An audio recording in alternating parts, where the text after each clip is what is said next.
No one knows America like Daniel Seddiqui. Titled the most traveled person in America, Seddiqui recently crossed Colorado's western slope off his list of places left to visit.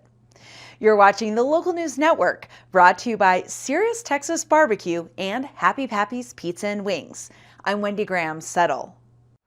I ended up traveling 50 states well over 20 times each, and some even 30, and I reached out to some media outlets and publications, and even Rick Steves himself said, yeah, from what it sounds like, you're the most traveled person in America. As of this fall, Seddiqui had visited every pinpoint on the U.S. map except for 4: Traverse City, Michigan, Johnson City, Tennessee, Brownsville, Texas, and Colorado's western slope.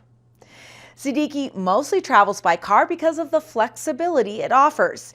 He enjoys the opportunities to take unconventional roads, see different ways of living, and visit historical sites along the way.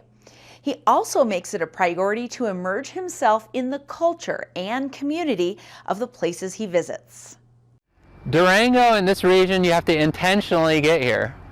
Right? There is no main interstate here. It's not like you're on I-70 or I-80 or any of those.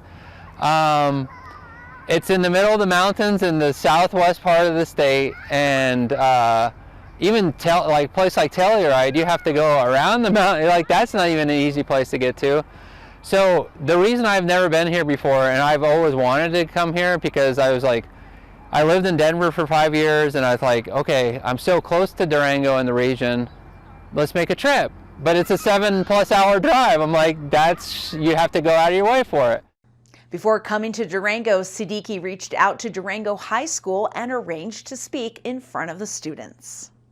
I typically do like a project where I'm either working a different job in every state, I'm learning about craftsmanship from local artisans and creative thinkers.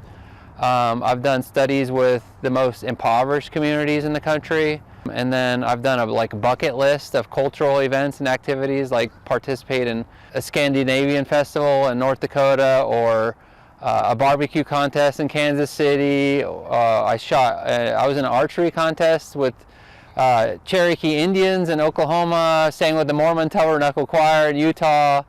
So not only just travel, but I also want to do a lot of various activities as well.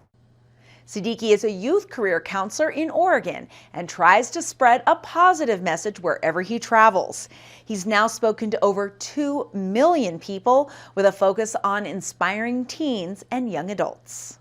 I wanted to have an excuse to visit Durango in the region for the first time, and I wanted to focus on careers, because at that age they're really trying to figure out what they want to do, what avenues to take. Many times they have no clue. They don't have enough exposure or experience to really have a formulated career path.